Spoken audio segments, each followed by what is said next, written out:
సొంత ఇల్లు కూడా లేకుండా మసీదులో నివసిస్తూ పోరాడిన హైదరాబాదీ స్వతంత్ర సమర యోధుడు మగ్దుమ్ మొహియుద్దీన్.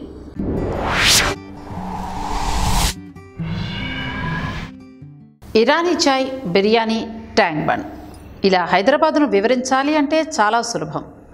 ప్రదేశాలకు ప్రదూషకాలకు నెలవుగా మారిపోయిన మన భాగ్యనగరంలో అటుగా సాయంత్రం సరదాగా ట్యాంక్ బండ్కు వెళ్ళి కుటుంబం ఇంకా స్నేహితులతో ఎంజాయ్ చేసే సమయంలో ఈయన ఒక్కసారైనా మన కంట పడే ఉంటారు. ఆయనే మన భాగ్యనగరం కన్నా భరతపుత్రుడు, స్వాతంత్ర సమర యోధుడు, మహాకవి, ప్రముఖ కార్మిక నాయకుడు, ఉర్దూ కవి, హైదరాబాద్ సంస్థానంలో కమ్యూనిస్టు ఉద్యమ నిర్మాతల్లో ఒకడు అయిన మగ్దుమ్ మొహియుద్దీన్. రండి ఆయన గురించి కొన్ని ఆసక్తికరమైన అంశాలను తెలుసుకుందాం. మగ్దుమ్ మొహియుద్దీన్ తెలంగాణలోని మెదక్ జిల్లా ఆందోళనలో 1908లో జన్మించారు. ఆయన పూర్తి పేరు అబూ సయ్యద్ మహ్మద్ మగ్దుమ్ మొహియుద్దీన్ ఖాద్రీ, మహ్మద్ మగ్దుమ్ మొహియుద్దీన్ హజ్రీ. వీరి పూర్వీకులు ఉత్తరప్రదేశ్లోని ఆజాంఘడ్లో ఉండేవారు. ఆయన తాత అంటే తల్లి తండ్రి రషీదుద్దీన్ ఔరంగజేబు సైన్యాలతో పాటు దక్కన్ పీఠభూమికి వచ్చారు. అలాగే మరో తాత తండ్రికి తండ్రి సయ్యద్ జఫర్ అలీ కూడా ఉత్తరప్రదేశ్ షాజహానాబాద్ నుండి 1857లోనే దక్షిణాదికి రావడం జరిగింది. ఆ రకంగా కుటుంబం అంతా కూడా హైదరాబాద్ దక్కన్ పరిసరాలకు చేరింది. ఈయన తండ్రి గౌస్ మొహియుద్దీన్ నిజాం ప్రభుత్వంలో సూపరింటెండెంట్గా పనిచేసేవారు. మగ్దుమ్ చిన్నతనంలోనే 4 ఏళ్లైనా రాకముందే తండ్రి చనిపోయారు. తల్లి మరో పెళ్లి చేసుకోవడంతో మగ్దుమ్ తన బాబాయి బషీరుద్దీన్ వద్ద పెరగడం జరిగింది. ప్రాథమిక విద్యను హైదరాబాద్లోని ధర్మవంత హై స్కూల్లోనూ, మెట్రికులేషన్ను సంగారెడ్డిలోనూ చదివారు. మగ్దుమ్ తండ్రి పరమ భక్తుడు.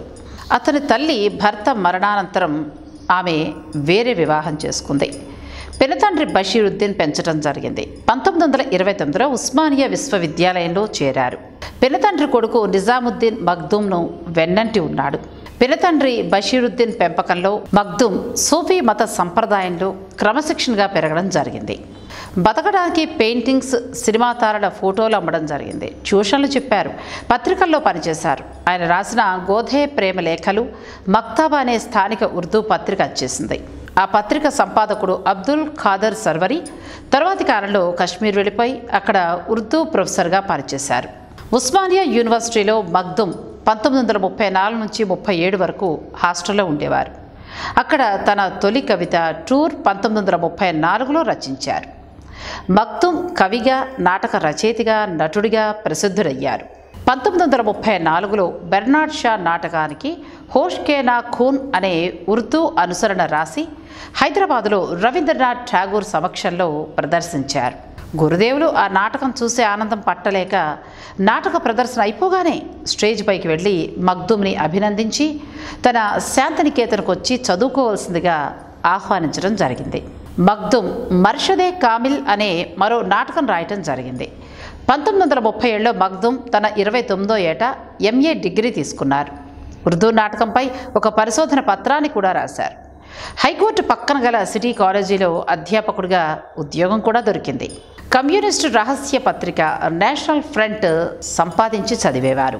నాగపూర్ కామ్రేడ్ల సహాయంతో 1930 నుంచి 40ల మధ్య కాలంలో హైదరాబాద్లో స్టూడెంట్స్ యూనియన్ని ప్రారంభించడం జరిగింది. 1940లో తన సహచరులతో కలిసి కమ్యూనిస్టు పార్టీలో చేరారు. చండ్ర రాజేశ్వరరావు, గులాం హైదర్, రాజ్ బహదూర్ గౌర్, హమీద్ అలీ ఖాద్రీ లాంటి నాయకులతో కలిసి పనిచేస్తూ ఉండేవారు. ఈయన రైతులకు రొట్టెనివ్వని పొలం ఎందుకు, కాల్చేయండి ప్రతి గోధుమ కంకిని అని ఇక్బాల్ కవితను నినదించేవారు. అక్బర్ హుస్సేన్, రాయ్పూరి సిబ్దే హసన్లతో కలిసి హైదరాబాద్లో అభ్యుదయ రచయితల సంఘాన్ని స్థాపించారు. సరోజినీ నాయుడు నివాసమైన గోల్డెన్ థ్రెషోల్డ్లో డాక్టర్ జయసూర్య, జేవి నరసింగరావులతో కలిసి సాహిత్య, సామాజిక, రాజకీయ అంశాలపై చర్చలు జరుపుతూ ఉండేవారు. చార్మినార్ సిగరెట్ ఫ్యాక్టరీ, బట్టల గిర్నీ, Allwyn, Shahabad cement, NSR railway employees, electricity, CWD, municipality, button factory వంటి వందల కంపెనీల్లోని కార్మిక సంఘాలకు మగ్దుమ్ అధ్యక్షుడయ్యారు. అహోరాత్రులు వారి సంక్షేమం కోసం కృషి చేశారు. స్టేట్ అసెంబ్లీలో మాట్లాడినా, బయట కార్మిక సంఘాలతో మాట్లాడినా ఆయన వాగ్దాటికి ఎదురుండేదే కాదు. విషయం సూటిగా, స్పష్టంగా, దృఢంగా, బలంగా చెప్పేవారు ఆయన. నల్గొండ జిల్లా హుజూర్ నగర్ నుండి శాసనసభకు ఎన్నికయ్యారు ఆయన. 1957లో మెదక్ నుండి పార్లమెంటుకు పోటీ చేసి ఓడిపోయారు. మళ్ళీ శాసనమండలికి ఎన్నికై 1969లో కన్ను మూసేదాకా కూడా కమ్యూనిస్టు నేతగా ఆ పదవిలోనే కొనసాగారు ఆయన. తన జూనియర్ హాస్టల్ మేట్ అయిన ఒక అతను ఎప్పుడూ పచ్చ శాలువా కప్పుకొని తిరుగుతూ ఉండేవాడు. ఓ రోజు అతని శాలువాను ఎవరో దొంగిలించారు. అది తెలిసి అతన్ని ఆట పట్టించడానికి మగ్దుమ్ పిలా దుసాలా అనే పాట రాశారు.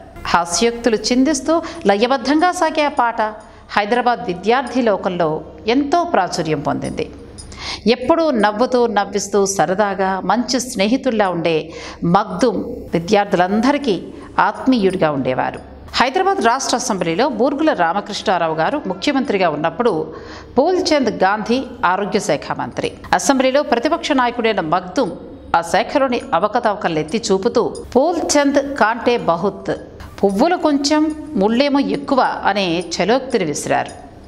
ఎంతటి గాఢమైన విషయాన్నైనా సరే సున్నితమైన హాస్యాన్ని జోడించి టూకీగా చెప్పేవారు ఆయన. మగ్దుమ్ జైల్లో ఉన్నప్పుడు అన్నంలో ఒకసారి ఉడికిన తేలు బయటపడింది. శాకాహారులకు ఇలా బలవంతంగా మాంసాహారం వడ్డించడం తగదు అని ఆయన అనడం జరిగింది. నాసిరకం కూరల్ని నిరసిస్తూ ఆకుకూరలతో తాళ్లు పేని జైలర్కు బహుకరించడం జరిగింది. మగ్దుమ్ బాల్యమంతా మత విశ్వాసాలకు అనుగుణంగాను, కష్టాల కడలిగాను సాగింది. మసీదును శుభ్రం చేయటం, నీళ్లు పట్టడం, క్రమం తప్పకుండా 5 సార్లు నమాజు చేయటం. మగ్దుమ్ ప్రతి ఉదయం 1 పైసాతో తందూరి రోటీ తిని సాయంత్రం వరకు గడిపేవారు. ఈయన చదివే ఉర్దూ కవితలను దాశరథి వారు తెలుగులో అనువదిస్తూ గానం చేసేవారు. బెర్నాడ్ షా నాటకానికి ఉర్దూ అనువాదాన్ని ఠాగూర్ సమక్షంలో ప్రదర్శించగా రవీంద్రుడు వేదిక పైకొచ్చి మగ్దుమ్ని అభినందించడం జరిగింది. సొంతిల్లు లేని మగ్దుమ్ మసీదులోనే జీవించాడు. మగ్దుమ్ సారా సంసార్ హమారా హై, పూరబ్ పశ్చిమ్ ఉత్తర్ దక్కన్, హమ్ అమెరికీం, హమ్ ఆఫ్రింగి, హమ్ చీనీ, జామ్ బజాన్ వతన్ అనంటూ అంతర్జాతీయవాదాన్ని ప్రకటించారు. దొంగల బెడదకు భయపడి ఒక మంచి తాళం కొనమని భార్య అడిగితే మగ్దుమ్ ఇల్లు దోచుకోవడానికి ఎవడూ శ్రమ తీసుకోడు అంటూ చెలుక్తులు విసిరేవారు. మగ్దుమ్ మతాన్ని, మత విశ్వాసాలను గౌరవించారు. మత దురహంకారాన్ని నిరసించారు. తన చిన్ననాటి కష్టాలను గుర్తుంచుకుని ఆ బాధలు మరెవ్వరికీ రాకూడదు అని, శ్రమజీవుల రాజ్యంతోనే అది సఫలమవుతుంది అని భావించడం జరిగింది. మగ్దుమ్ కార్మిక నాయకుడు, శాసనమండలి సభ్యుడు. ఫాసిజానికి వ్యతిరేకంగా సమసమాజ స్థాపన కోసం క్రియాశీలకంగా రాజకీయాల్లో పాల్గొన్నారు. అందరూ కలిసి భోజనం చేసే దస్తర్ ఖాస్తా గురించి కలగన్నారు. ప్రగతిశీల భావాలతో పీడితుల పక్షాన కలమెత్తి నమ్మిన సిద్ధాంతానికి జీవితాన్ని అంకితం చేసి అమరుడైనారు. కమ్యూనిస్టు అయిన మగ్దుమ్ మతాన్ని దూషించలేదు, అనుసరించలేదు. హైదరాబాద్ రాష్ట్ర కమ్యూనిస్టు పార్టీ శాఖకు తొలి కార్యదర్శి. నిజాం పాలనకు వ్యతిరేకంగా సాగిన ప్రపంచ ప్రసిద్ధ తెలంగాణ సాయుధ పోరాటంలో ముఖ్య పాత్రధారి. సాయుధ పోరాటానికి ముందు కారాగార శిక్షలు, పోరాటం తర్వాత అజ్ఞాతవాసం. మగ్దుమ్ ఎన్నో కీలకమైన పదవుల్ని అధిరోహించడం జరిగింది. 1952లో హైదరాబాద్ రాష్ట్ర శాసనసభ్యుడిగా చేశారు. ప్రతిపక్ష నేతగా 1956 నుంచి 1969 వరకు భారత కార్మిక వర్గ విప్లవ చరిత్రలో ముఖ్య పాత్రధారి. ఏఐటియుసికి జాయింట్ సెక్రటరీ. నిజాంకు వ్యతిరేకంగా తెలంగాణ సాయుధ పోరాటంలో కీలక పాత్రను పోషించారు. ఢిల్లీలో ఆల్ ఇండియా ట్రేడ్ యూనియన్ సమాఖ్య ఏఐటియుసి జాయింట్ సెక్రటరీగా కొంతకాలం ఢిల్లీలో ఉండడం కూడా జరిగింది. 1952 నుంచి 55 మధ్య చైనా, సోవియట్ యూనియన్, తూర్పు యూరప్ దేశాలు, ఆఫ్రికన్ దేశాలు చుట్టి రావడం జరిగింది. ప్రపంచ ట్రేడ్ యూనియన్ సమాఖ్య ప్రధాన కార్యాలయం వియన్నాలో 1953 నుంచి 54 వరకు చేశారు. అందుకే అంటారు, హైదరాబాద్ అంటే చార్మినార్ చాటున హాయిగా జుర్రుకునే ఇరానీ చాయ్ రుచులే కాదు, ఒంట్లో ఓపిక లేకపోయినా కూడా, చివరకు ఉండడానికి ఇల్లు లేకపోయినా సరే, కన్న తల్లి లాంటి పుట్టిన గడ్డను కాపాడుకోవడానికి ఇలాంటి దేశభక్తులు పుడుతూనే ఉంటారు. సలాం జనాబ్ మొహీనుద్దీన్. ఇలాంటి మరిన్ని విశేషాల కోసం మా ఛానల్ని సబ్స్క్రైబ్ చేయండి.